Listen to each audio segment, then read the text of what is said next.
What is going on, everybody? External Flash here. Today I'm here with Vengefulwilberg. What's poppin', bro? Man, what is good, bros and bros and Flash? Thanks for having me for this first ever podcast on your channel. I'm really hyped to do this, my boy. It's gonna be lit. So this podcast, in the title, of course, it is the New World Podcast. And before we kind of get started, I just want to go ahead and explain that the homie Vengefulwilberg and the homie Ali did one installment over on Venge's channel for Berserk. If any of you guys are interested in Berserk, go check out that podcast. The New World Podcast will not be strict to my channel. It will be on the Squad's channel. So if you want to see everything of the New World Podcast, go subscribe to the Squad. So that's pretty much it. So Venge, I want to kind of talk about the Switch because I know that you just recently picked up yours. So how do you feel about the Switch? It's like, you know, to being someone who's new to the Switch.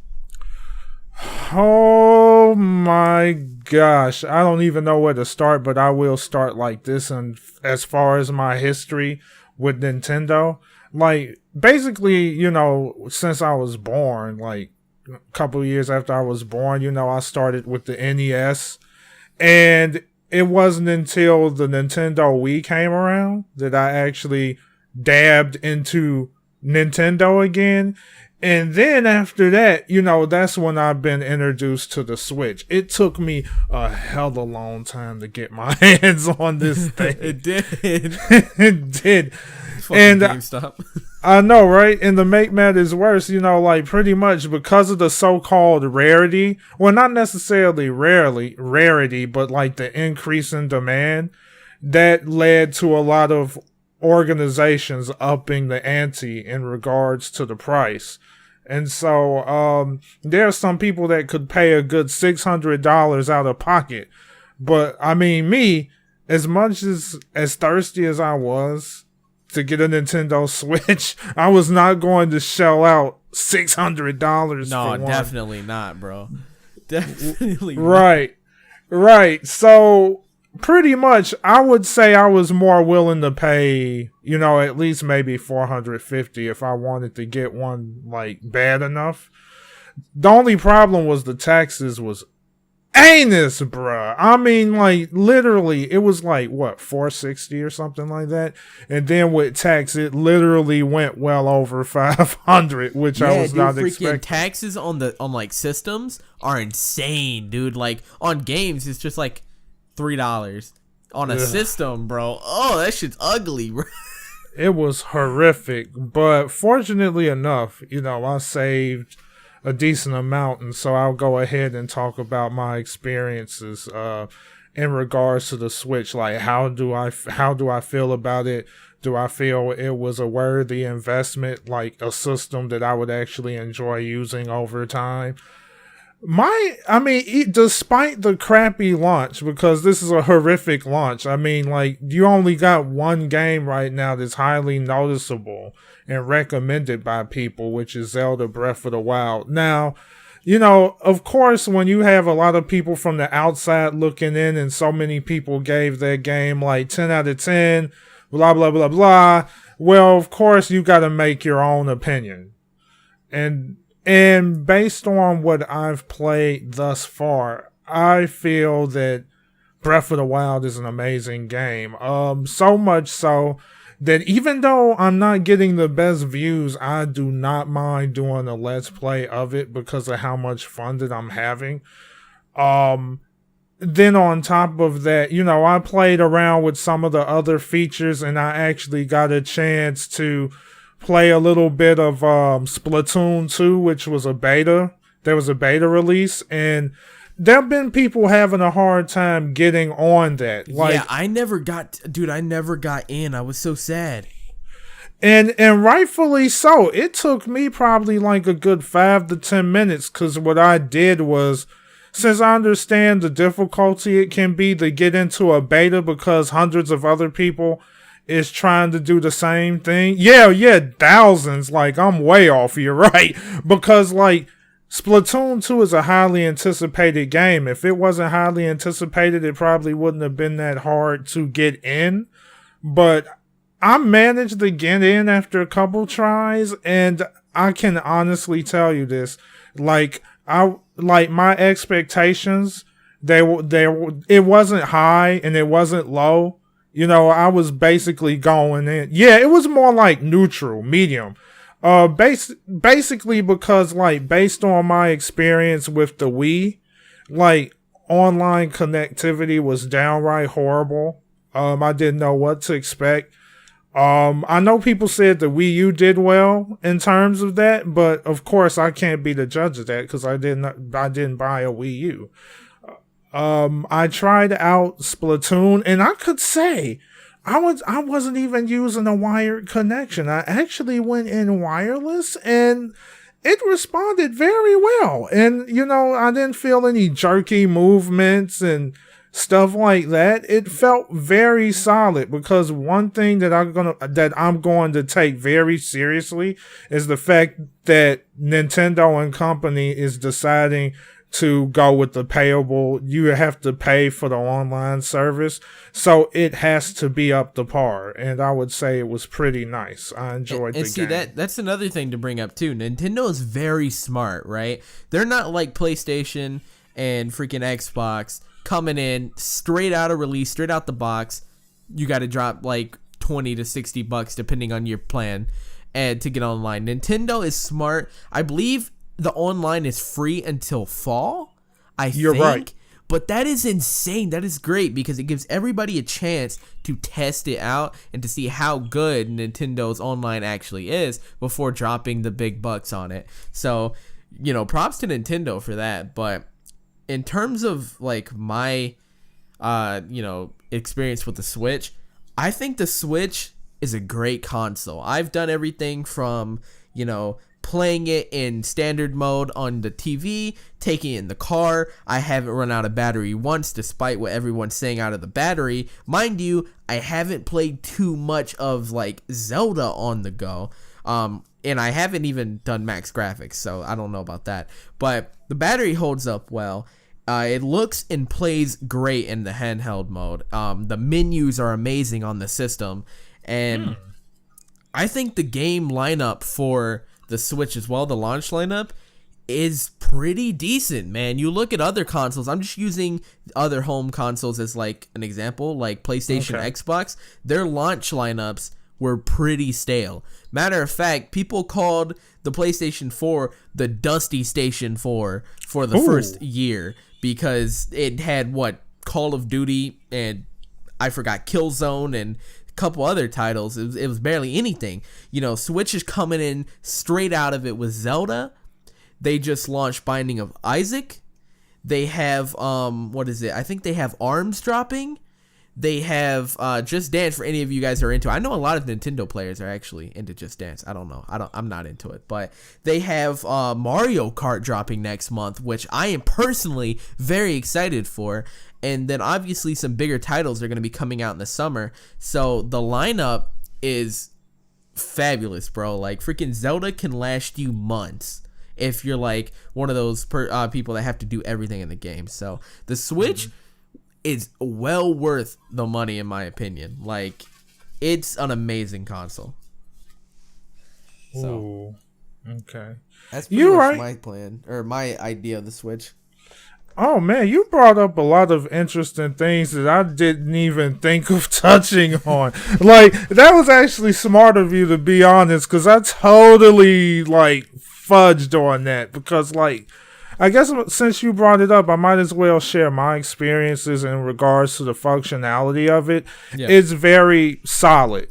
It wasn't like it'll take you 20 minutes to get everything set up. It took very little time. Even putting the system together and hooking it up was pretty easy. And one of the things that stood out for me when it comes to the design of the console itself, like you said, the whole aspect of literally playing on the go, which I have not tried yet, but I actually have had a discussion with somebody that I was jelly donuts with maybe like a week ago, because this motherfucker, this guy literally came to work with the daggum Switch, and he was like, I'm not trying to rub it in or anything, because I already know you were trying to get the Switch, but he whipped it out of his bag. I'm like, I know you didn't. He said, "Watch me whip." Watch me shambles. Oh my god! Watch me room. No, watch me shambles. Bro, I'm telling you, man, it's so good. Like, the Switch is great. Yeah, it is. So I want to try that out, but based off of what he told me, because I had questions, obviously. Because like the issue that I had was, of course, everything sounds good on paper. But it's only when it comes out and people get a chance to experience it for themselves, that's when the issues may come in, where something didn't play out as well as they advertised. But fortunately, he said that like Breath of the Wild actually held up really, really well on the go. So I'm excited to try that out when I can. Another thing that was cool to see is like as far as how they handle online currency, like if you want to make purchases, that's not difficult that's not difficult either.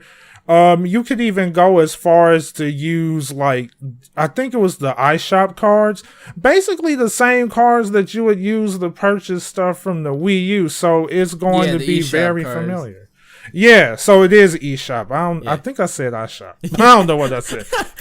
I thought you were gonna say IHOP. I was like, boy. I bet you was waiting on that, weren't you? I was waiting, but no, man. Like the Switch, I was very like concerned for the Switch. To be honest, I was really hyped, but I was concerned because we've never had a system that could switch just like that. Like, excuse me for the pun, but it's like go from playing with a controller on your TV to going handheld. Before, you had to have your Wii or your Wii U, and if you wanted to go handheld, you had to have a 3DS. Now you can do both, and it's amazing. And correct me if I'm wrong, anybody who's watching this podcast, I believe the Switch, as of now, plays Breath of the Wild better on handheld than it does docked. And that, I have no idea why. I think it's because when you go docked, it scales it down to 720/30. I don't know, maybe no, I think 1080/30 or something like that. But it scales it down, and you don't get all the lag. And that also might be because I know Nintendo was talking about, like, I don't know, Vince, if you've experienced frame drops in Zelda, but they have like when it first came out, I haven't played it in the past couple days, I've been pretty busy. When it first came out, it would lag really bad in these specific areas, like horrible frame drops for a new console. And I know a lot of people were very upset with it, but Nintendo came out and said, we have found the issue and we are fixing it in our next patch. And I'm not 100% sure if that patch come out yet, but I don't know. That like those lags, they didn't happen like in handheld mode, so it was much more smooth. So that's just my experience with it. But first and foremost, I just want to go ahead and say, when it comes to Nintendo, I am not the guy. Like, Vinge knows way more than I do about that. And you know, to me as a kid, Nintendo did not go further than Pokemon for me. So I had the Game Boy, I had the DS, I had the DS Lite, I had the 3DS. Like, I bought every single system for Pokemon. Never touched Zelda, never touched Mario until about like 3 weeks ago. And Zelda, matter of fact, fun fact, Zelda was like on the Breath of the Wild. That was my first Zelda, and it's amazing. But so I've never really been a Nintendo person, but with this Switch, it makes me want to be a Nintendo fan. Like, I've had the Wii and I've had the Wii U, but I only had like 2 games on each system. And I know that's a waste of money, but I got the Wii U strictly for Smash and didn't even get anything else. So to go to the Switch and see all these titles coming out that I just really want to play, it makes me so happy because I feel like a Nintendo fan. I've never felt like a Nintendo fan in my life because I've only been a Pokemon fan. So the Switch has really like transformed me and made me like want to reach out and play different types of games. And I'm really happy about that. I don't know about you, Venge, but that's just how I feel. Yo, that's what's up, though. That's actually really good to hear. Because like it has been a good while since I really got into, Nintendo again for a variety of reasons. I mean, it could be from, the fact that they weren't doing very much and they made some very costly decisions in the past. Yeah. But like the decisions that they made with the Switch is pretty sound. Like there's so many things that we can discuss, like the fact that this is like the most flexible console in terms of space. I mean, it is insane how the docking system is so, it's comfortable. It's very spacious. You don't have to move stuff all over the place just for that to fit there. Yeah, I was very worried with that, bro. That was my main concern with the Switch, was the docking station, because I've heard that it was just plastic, right?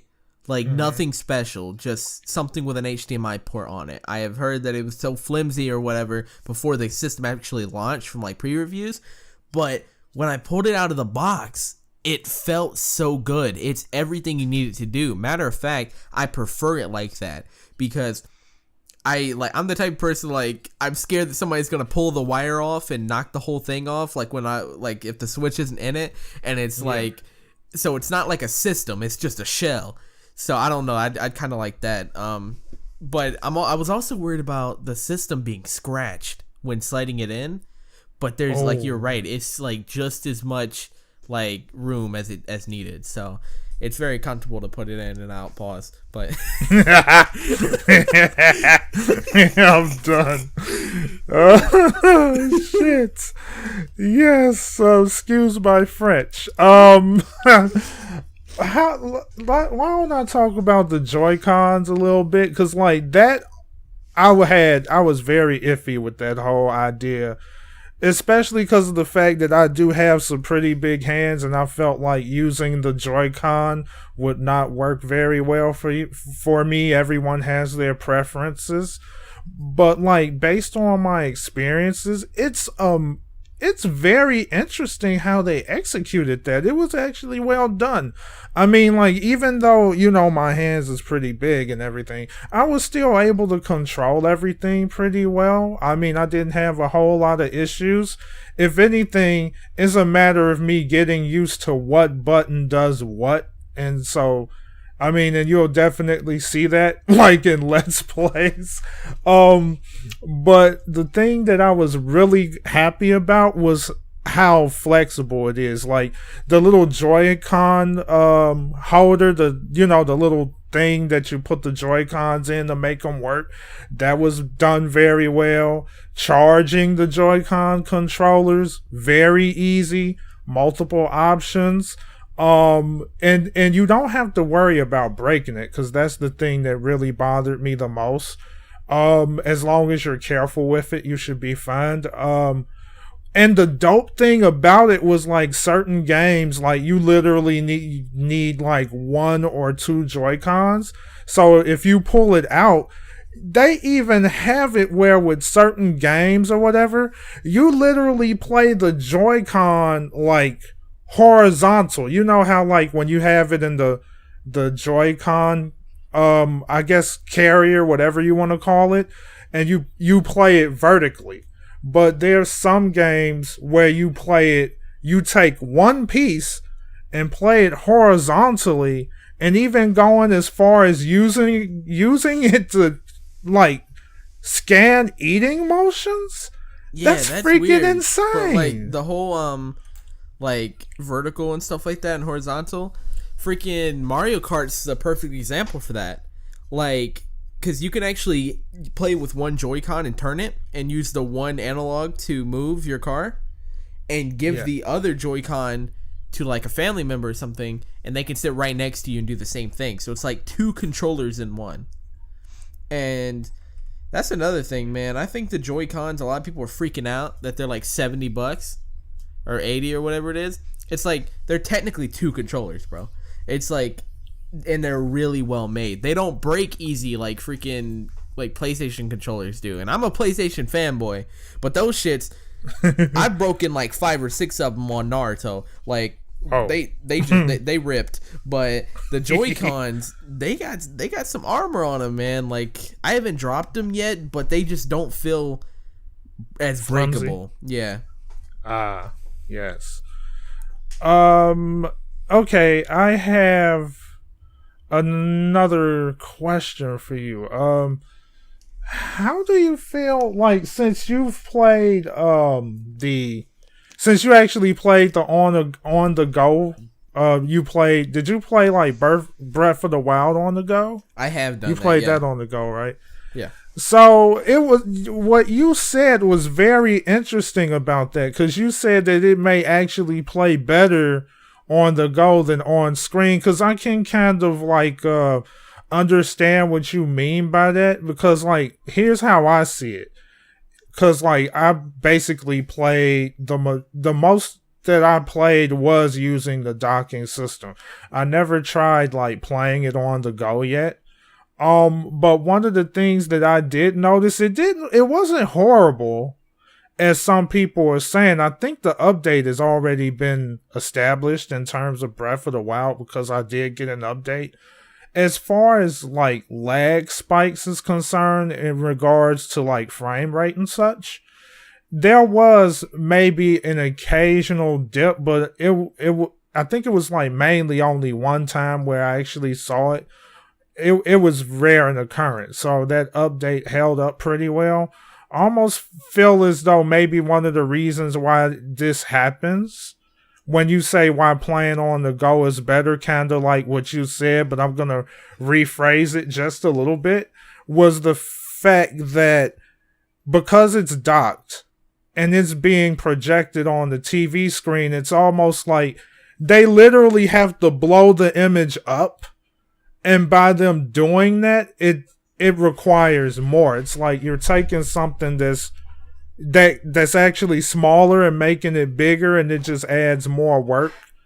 And it probably results in that for that very reason. At least that's what I think. How does it play? Is the frame rate like literally 60 when you're not docking it? Honestly, I've never been one to like fully tell whether or not it's 60 or 30, especially on like handheld. Like, so the screen gets smaller. I haven't fully paid attention to it, but I will tell you this: it is smooth as a baby's butt, bro. Like, through docking, you'd think that there'd be a really notable change, right? And there's not. Like what you see on your TV is what you see when you like take it out of the dock. And I really like that too, because part of me was worried that it was going to like really downgrade when taking it out of the dock, and I'm glad it doesn't, because I've actually like been testing another game, Binding of Isaac, on like on dock and off dock, just to see if there's any like change as well, and there's no change for that either. Like it's just it's beautiful on screen, beautiful off screen. And I don't know. The Switch I have no gripes with the Switch yet. Like none. And it's almost been out a month. I have 0 gripes with the console. It is so nice. I have to agree. I don't have any complaints. Like everything that I experienced thus far, it's great. And like you said, like I was just saying, like just to piggyback off of what you said about their launch, I said that it was a bad launch just because you have very little to start out with. But like you said, like they're getting stuff, I guess, a bit quicker. Because, I mean, you got the new Mario Kart coming. Then you have other things on the way. So it's not like you're going to be sitting there waiting forever. Which is far away, but, you know, they have lineups. They have like a full lineup. Like, so we know that we're getting stuff, which is what I'm fine. I'm fine with waiting as long as I know I have a dope lineup. You know what I mean? I see. I got you. Yeah, okay. I just wanted to figure out where he was coming from with that. Because to be honest, I'm pretty strict when it comes to that, especially like if the launch you have very few games available. Mm-hmm. But even with that said, even though there was very few games available, I could not complain about what's going on so far. And like you said, with Breath of the Wild, there is a lot to do. Because it literally feels like there's a lot of exploration when it comes to this game because the environment is just massive. So there's plenty to do. So, I mean, I just don't have any gripes about it right now. I'm enjoying it. I really am. Yep. So, unless you have anything else to cover on the Switch, I'd say we might as well switch topics. We've been on this for about 30 minutes. Holy shit, bro. Biscuits. Yeah. Yeah, why not? All right. So, we're going to take it for a little bit of like an anime change right here. We got 2 anime topics. So we're going to firstly start off with Naruto Shippuden ending and kind of talking about what it means as a Naruto fan for Boruto coming out as well. But first of all, we're going to talk about the Naruto ending. Venge, how did you feel about that final episode? Holy crap. Like, my expectations, I didn't know what to think. Especially when it comes to how something ends. Like, there are a lot of anime adaptations of a series where it can end in such an awkward way. There have even been a lot of anime that is not mainstream that I watch and then it ends at the worst time. Like, they would just straight up stop it when there's a lot of hype surrounding what's going on. But when I look at the Shippuden, the way they ended it, there was a lot of feels in that episode, and like I literally thoroughly enjoyed it. You know, like I haven't been following Naruto as much lately, probably because of the fact that like the manga literally spoiled the daylights out of me, like because I already knew how it was, you know, I already knew everything that went on, but there was the extended stuff. And, you know, okay, I dropped the ball on that a little bit, but I decided to dab into the ending. And I must say, after watching that, there was a lot of emotions, and it was so good to the point where I really want to go ahead and finish up the anime portion of it, despite knowing what already happened. Yeah. I love it. It was nice. Facts, bro. It's like, I have mixed emotions, right? So, as a Naruto fan, I have two sides of how I viewed this episode. As a fan, I really loved the episode. Like, obviously it showed Sasuke. Sasuke obviously did what Sasuke does, my dude. It's like he left a note. I was expecting him to show up at the wedding, though, because if you watch, I think the credits show like pictures of the wedding, and I think it shows Sasuke there. So it's like, why did you take him out? But either way, that was kind of cool. Like freaking Sakura nutted when she got that piece of paper. She was like, "Oh, Sasuke!" Yeah, and freaking it was like a spurt. So that was funny. Yeah, but what really got me, my favorite part of the whole episode, bro. My favorite part was when Naruto and Iruka are on the bridge and they're talking. And I cried, bro. I'm not gonna be one of those people that sit here and I'm not gonna act like I didn't cry. I had some tears, dude. Freaking, and Naruto's like, I want you to come to the wedding as my dad. I was like, bro, no, yes, maybe, what? Dude, so many different emotions. I was gone, bro. I was like, my God.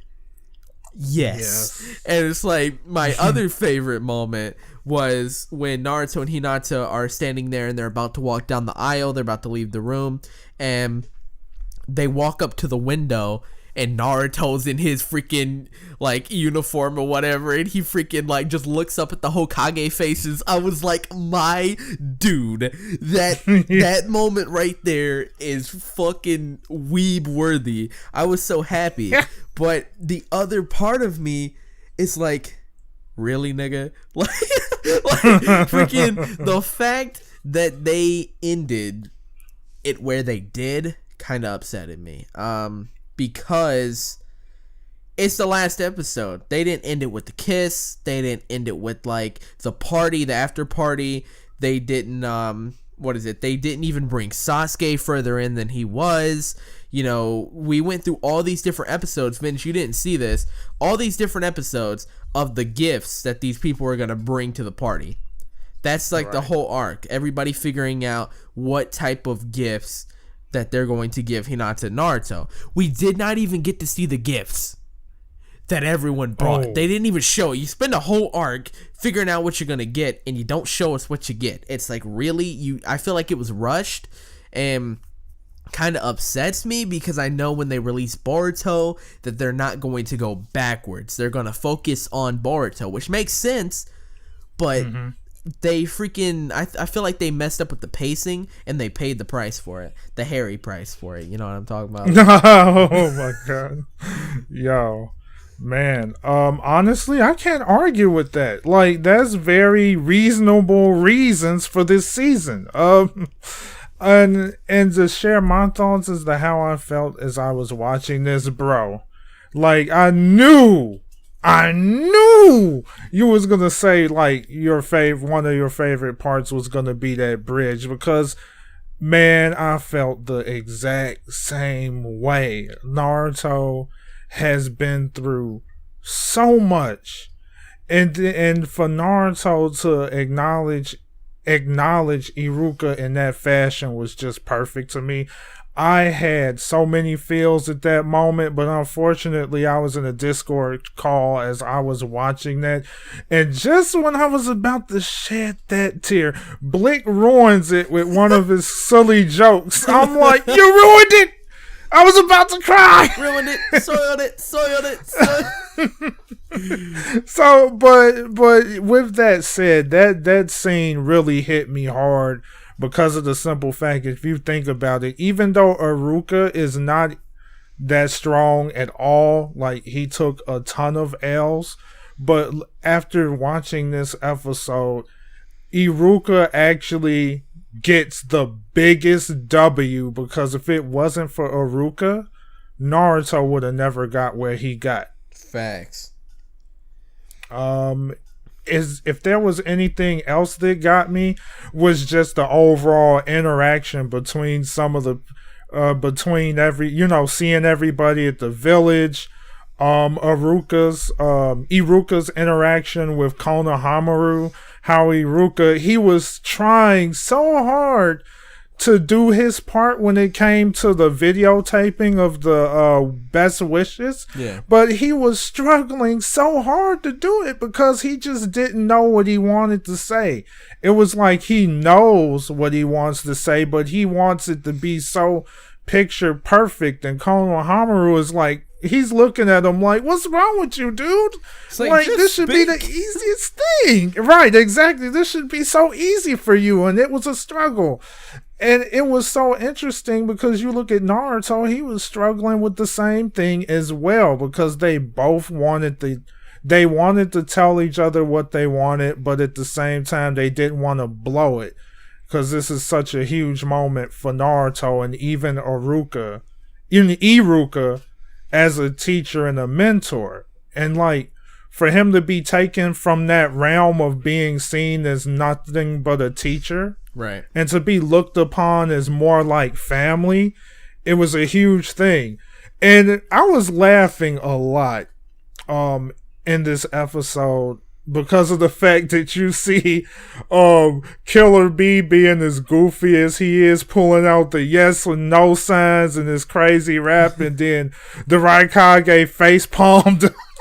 Bro. I mean, like, Rock Lee and Mike Guy clowning as usual, and poor Tenten with her lack of screen time. You know what got me, bro? What was hilarious was the Shikamaru and Tenten moment. Or not Tenten, hello? Shikamaru and Tamari moment. I don't know why I said Tenten. But it was so funny because he just like, he ripped Tamari away from the other people, and they were like, so when did they become a thing? And then Sai's sitting there with Ino, and Sai's like, I think other people see us that way too. I was like, my dude trying to get them lips, bro. He's trying to get them sweet walls, my dude. Yeah, he's getting it. He gets them, but good on Sai, man. Good on Sai. Sai got one of the best girls, bro. But overall, man, there's not too much to talk about because we're talking about a singular episode here. But yeah. It was a good episode, man. It's like Boruto is dropping April 5th. Venge, do you have any expectations? And before you answer, I want to also bring up this. Keep in mind that they could very well take the Dragon Ball Super route and reanimate the movies, which is the movie, which is very scary because they did that in the manga and it was pretty boring. So do you think that they are going to redo the movie, or are they going to start after and actually get into the goodness? To be honest, that's a very tough question because, I mean, if you think about it, it seems like there's a good chance that they might, because it's just it seems as though the pattern is like very similar to what's going on with Super. But for me, it's like when I look at it, my expectations, I might set my expectations a little bit higher. And the reason why I say this, there's actually a few reasons. One of the biggest reasons, like I heard a lot of people saying, there was some people saying that there's a big guy that's going to be helping with this series. Like, I forgot his name, but the actual fight choreographer, the one that choreographed like the best fights of Naruto, is going to play a big role in the Boruto series, which is a very good thing. I hope I got that information wrong. If I didn't, then if anybody else that's watching this knows a little bit more or has better insight, because it's a little vague for me. If I'm wrong, please share the info. Yes, share the perfection. So I feel like that's very good. That's a really good sign. Another reason why I say that it might not go the Super route, I feel like the expectations can be a bit higher, is because of the fact that Naruto isn't the type of series where they can really get away with like using nostalgia as a weapon. Because like one of the things about Dragon Ball is they're so well known that Dragon Ball can literally get by with using nostalgia to hook people in, due to the fact that Dragon Ball is so well known and it's been around probably about longer than a lot of other things. They can just get away with it. But with Naruto, they have more of a story. They even have more relationships, as seen in the final episode. I mean, there's a lot going on there. And so I feel like it might not be an issue. And my final reason why is because of what they shared with us in I believe it was the Boruto manga, because in the movie, like I don't think they shared that part about that curse mark that Boruto received after hitting which one was that? Was it the Kenshiki, or was it I'm trying to remember his name. Basically the main boss. I can't remember the name perfectly because there's two Shikis. I think there was one that's like, wait, what did you say? I think Kenshiki? I think there's like Kenshiki. I know there's a Momoshiki. Yeah. I don't know. It's very vague, but I definitely get what you're talking about. Yeah, and so I remember reading I think the most recent manga chapter where they actually went in a little bit about what happened after the battle, and it was revealed that Boruto has been cursed with some type of curse mark or something. And I almost feel like if they was to do what you said, Flash, which they're just gonna go ahead and kickstart everything, they would probably start it off right there because they already did that BS in the manga, literally rehashing the entire movie in the manga. Mm-hmm. But it's really hard to say. I can say that and they'll still turn around and pull a super, but I feel like they might not do that. I strongly want to believe the that. The little trailers that we've seen does not look like it. And I'm really hoping so. But also, in freaking the manga's defense for repeating the movie, at least they made the boss fight more lit. Like, they actually improved on what they did. They didn't copy like Super, but still, I hope they don't do it, man. Like, I mean, if they do, I'm gonna watch it, but it's just one of those things where it's like, please don't. You know what I'm talking about? Right. I feel like they don't need to though. Like Super, they didn't need to, but they definitely had more of a reason to, and for one, that's also obvious. The number one reason is also money. Dragon Ball has been gone for years. All we've received is movies, and the fact that it's coming back, they knew that they could make some cash on it. And as well as I think Super needed a bit of a build up, but I didn't think they needed to take that much of a build up. But you get my point. Mm-hmm. It's they kind of wanted to build up to it for those who haven't seen the movies, but I still didn't think they needed to do that many episodes because it ended up being like 20 episodes, the first 20 episodes of the series, which was ridiculous. So yeah, that's pretty much all I have to say about Boruto. So is there anything else you wanna say? I think that basically sums it up in regards to the Boruto release. Sure. All right, so we're on to our final topic, and I feel like we might ramble about this a little bit long because we've been going for 40 minutes already. But me and Venge, you guys know, here on the channel, we're passionate about One Piece, and more so. You get to see more so the game side of our passion for the series. We are very passionate about the series and the manga itself, but we focus on kind of like the gaming side of the series on our channel. So that's kind of what we're going to be talking about here.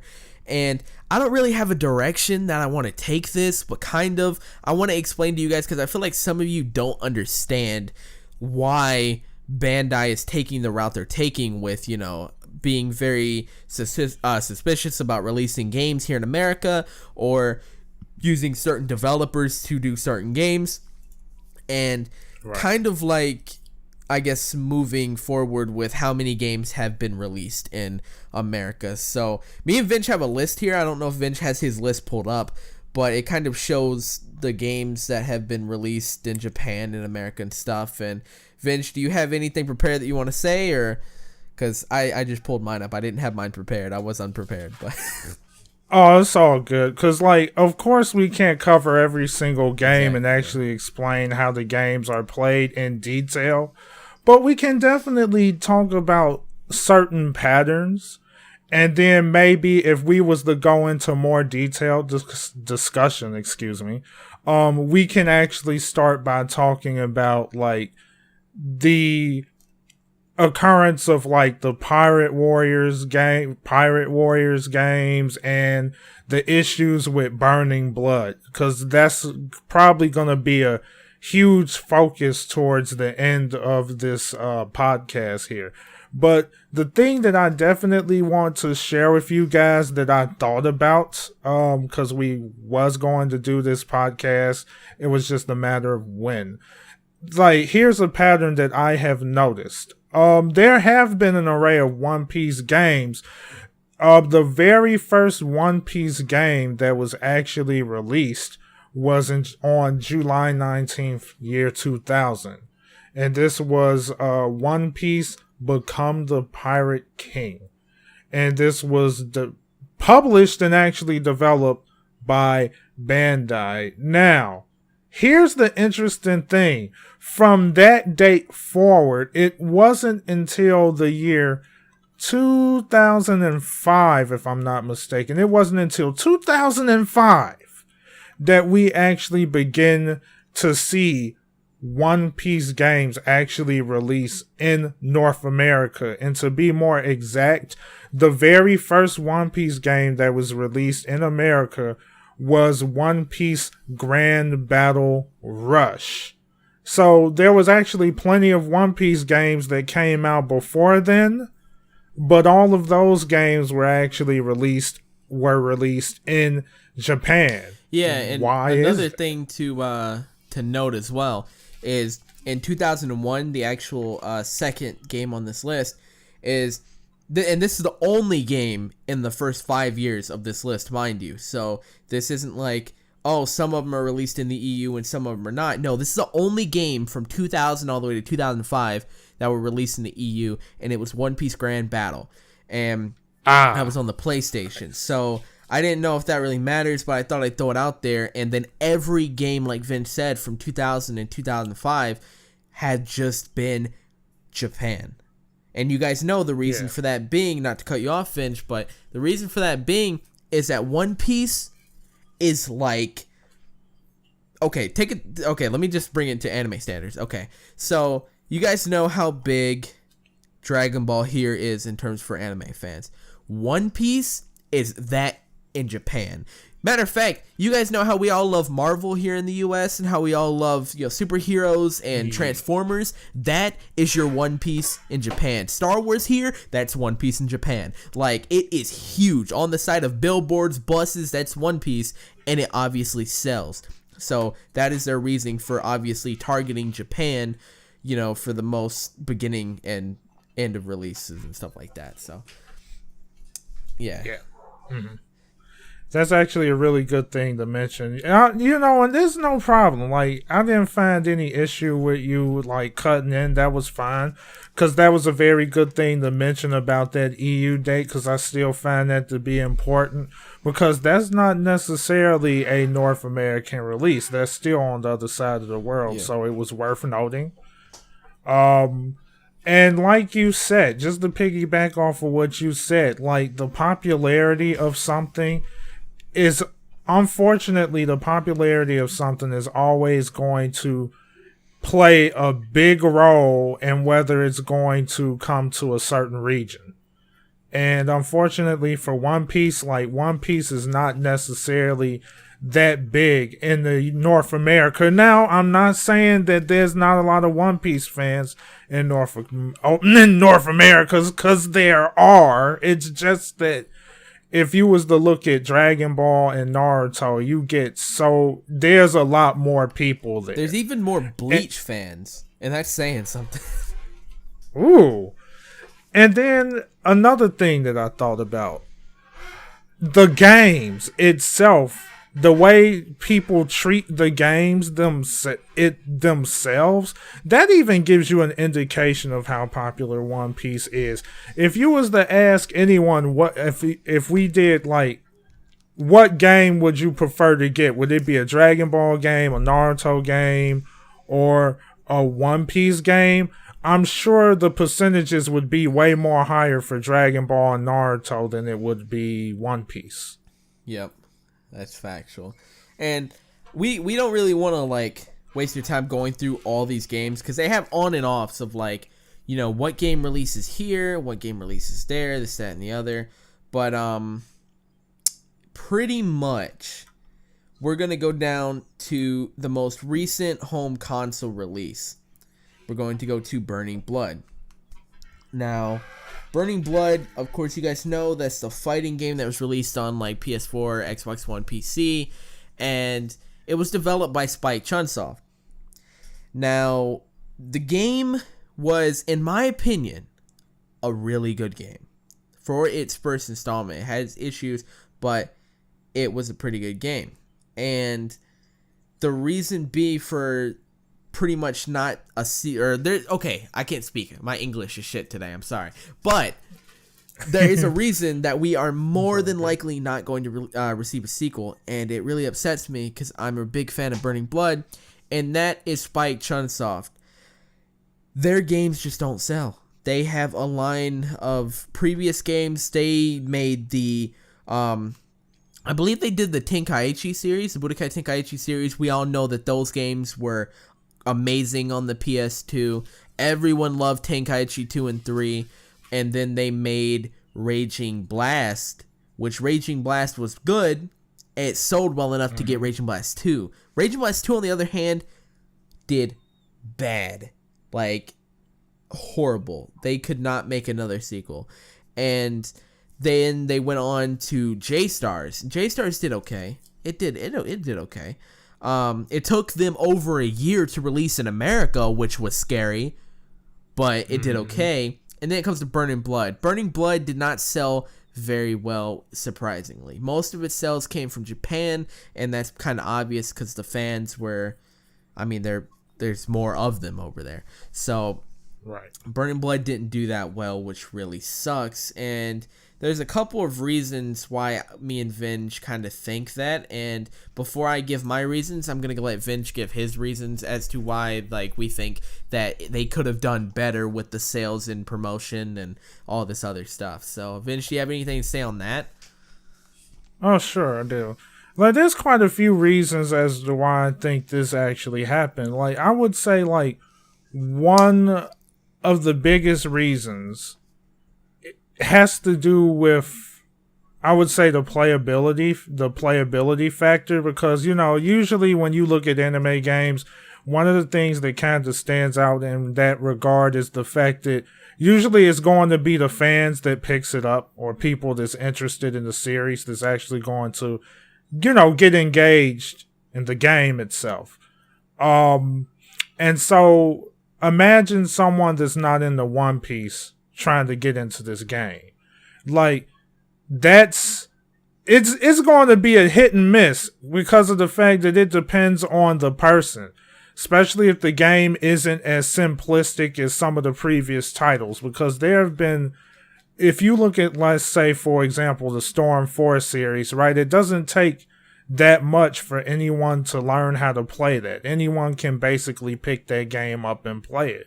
But when you look at One Piece, like Burning Blood, that game was designed in such a way where it takes far more to enjoy that game, meaning you just can't pick it up and expect to, you know, be able to enjoy it. You literally have to put in the work to enjoy the game more. Like, here's a good example. Me, Flash, and a few other people like Dr. Blick and Fanime and even Theory, it was a group of us where we literally got the Japanese import, and we literally put in a ton of work to understand how to play the game, because, well, think about it, bros and bras. It's in freaking Japanese. If you cannot read Japanese, that's going to make it very hard to understand how to play. So we was trying to put two and two together using the information that we know about One Piece and what the game actually offered us. Now, with that said, we moved over to the North American version, right?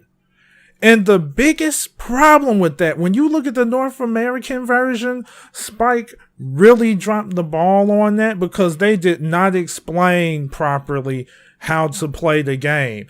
In my opinion, they messed it up so bad to the point where anyone that knows very little of One Piece cannot play the game. And then you have a lot of people making these ignorant comments like, you have to be a One Piece fan in order to enjoy the game. That shouldn't be the case. You should not have to be a fan of a series in order to enjoy the game. I feel like Spike just mainly dropped the ball on how to play. If you look at here's a really good example. You know how every game that's more fighter-ish has a command list? Yeah. Well, if you have a command list, why not tailor the command list to actually describe in detail what every character's abilities are and what those button presses do? Yeah, the command versus list was just shit, bro. Yes, it was horrific. And I feel like one of the biggest reasons as to why this game did not do well is because they did not explain that well. You should not have to look at a loading screen to learn one daggum feature at a time. that's unreasonable. It's impossible to enjoy a game in that way. I feel like that was the most crippling reason as to why this game didn't do well. Maybe another reason why Burning Blood did not necessarily do well is just because of the simple fact that they were, it's hard to put this in words, they were not careful with the promotions. I mean, they did not really do a good job promoting this game, like, Facts. compared to other games. And I felt like those were like two of the biggest reasons. There's more, but I'm going to go ahead and pass it over to you, Flash. Tell them what you think. Word. So, kind of, I'm just gonna, like, pretty much the only other thing to touch on that's major would be promotion. Like you were talking about.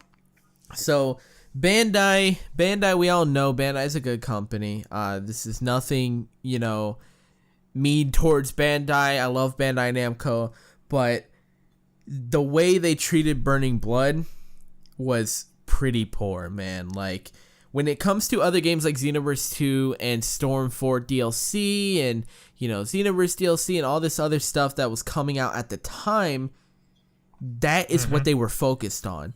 Games like Burning Blood, I maybe saw one tweet in like every month and a half or month.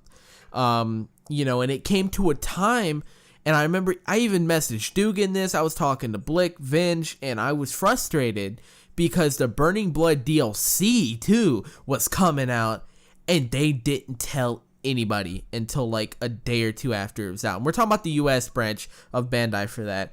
The EU was more on top of things a little bit. They still didn't promote Burning Blood, but they were more on top of things than the US branch of Bandai. So I really think if they actually would have taken the time out of their day to actually give some more promotion for Burning Blood, that it would have gone a long ways and maybe gotten other fans, because there's more than just One Piece fans that follow Bandai. There's Dragon Ball fans, Naruto fans, Digimon fans, Dark Souls fans, etc., etc.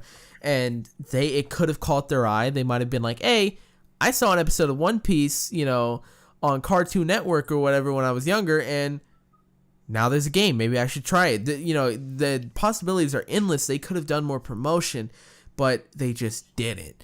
And I felt like the game was destined to fail before it even dropped. And that was like a big thing that kind of, left everybody uneasy about it.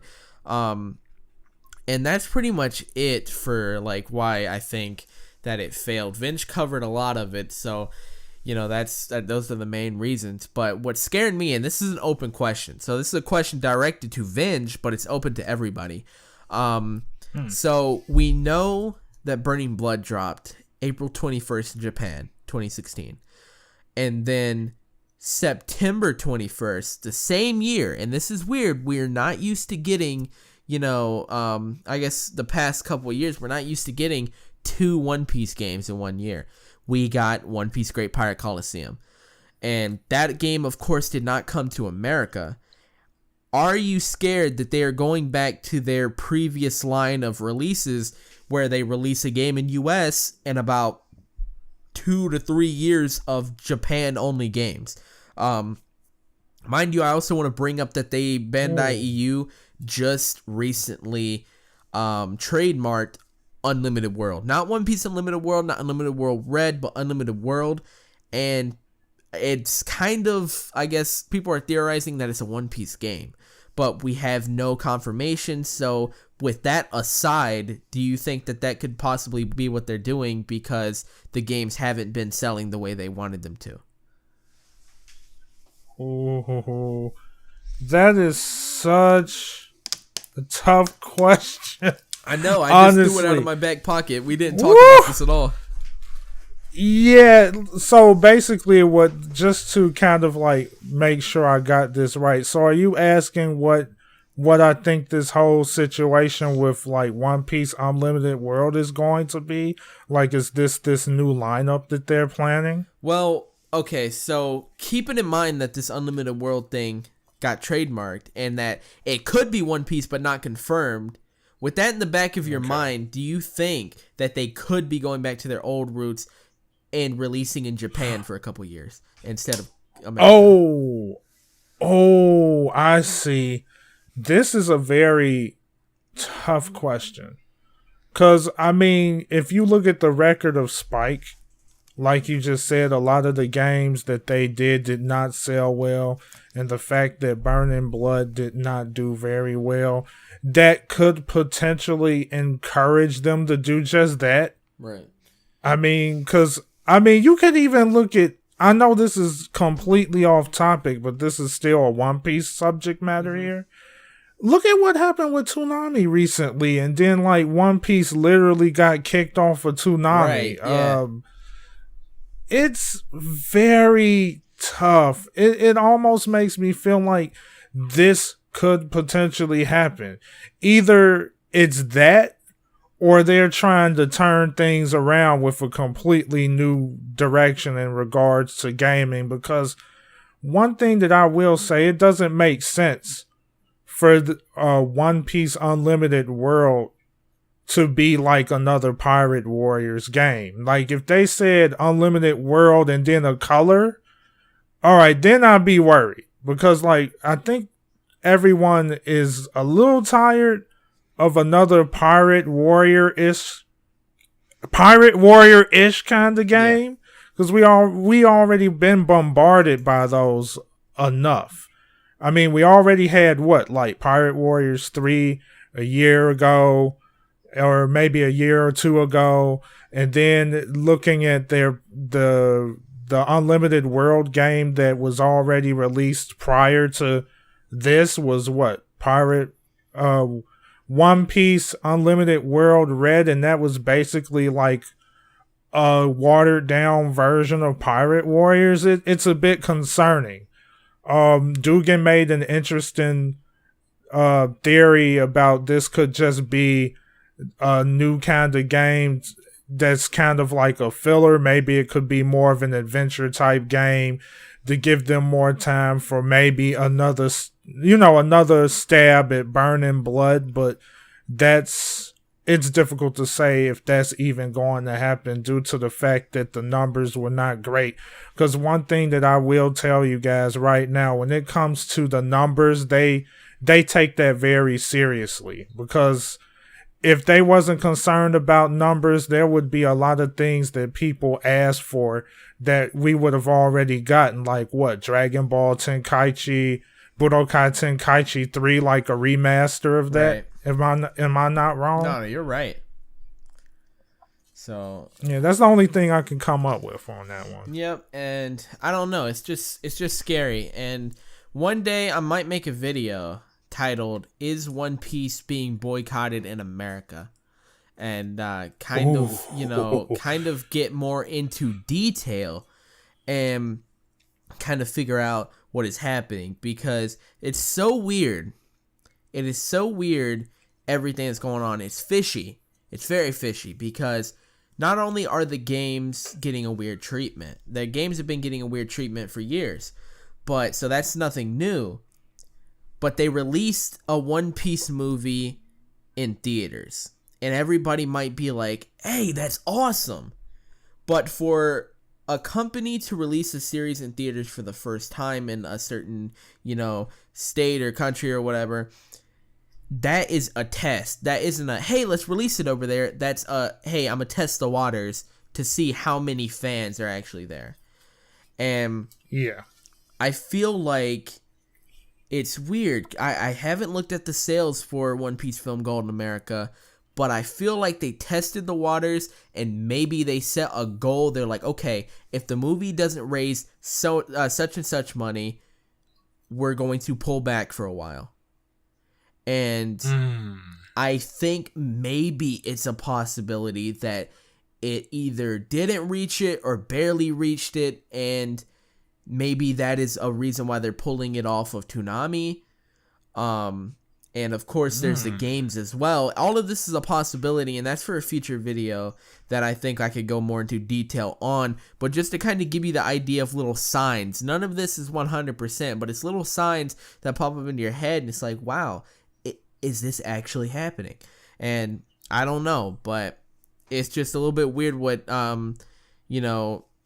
they're doing with One Piece. So who knows, man? I'm a little bit worried. As a One Piece fan, I'm worried what's gonna happen. I mean, as long as I can still read the manga, I'm good. But still, I'd like to play games, and if they release a movie, I'd like to see it in America too, in theaters. But that's pretty much everything I have to say. Unless Vince has anything else he wants to say, I think we should probably wrap it up. I think we covered just about everything, and I really love the insight that you provided there at the end. That's very thought-provoking, especially when you think about, the reactions to Film Gold versus, the reactions to Toonami literally dropping One Piece like that.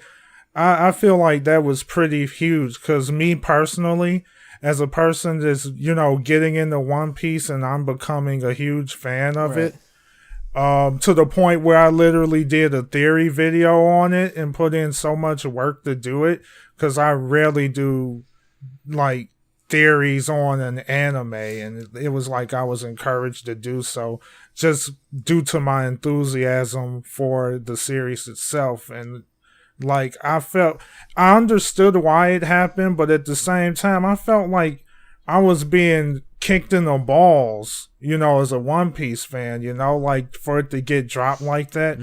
I understand that the ratings must not have been very well, and that's the reason why they dropped it. And not only that, maybe it was careless placement of the arcs too that could have been responsible for that. Right. Because I'm not gonna lie, One Piece is a rare breed. It's very different when you compare it to the other two shonen of the big three. So that's all I have to say. Gotcha. So before we wrap this up, I want to go ahead and say, if you guys have made it this far into the podcast, leave a comment down below with the hashtag New World Podcast 1. And we're going to see how many of you guys actually watched this far. If you don't have a YouTube account, create an account, turn on notifications, subscribe, give a like. I don't know what I'm talking about. Help out my boy! Subscribe to Vinge too. Turn on his notification for New World Podcast. And yeah, that's pretty much it. Leave a comment down below, too, with any topics you guys want to see us talk on. If we don't know anything about it, then we will give it a thought and maybe do our research and come back on a future episode and talk about it. So now this future episode, depending on the topic, could be on somebody else's channel. So subscribe to Vinge, subscribe to me, and follow my Twitter, because I will leave updates of when a new episode of New World Podcast will be out on somebody else's channel. So follow me, and I will definitely keep you up to date. So Vinge, thank you so much, buddy, for coming on my channel and helping me out with this episode. This has been awesome, dude. My dude, I know this is just a freaking discussion video, bro, but this was so fun.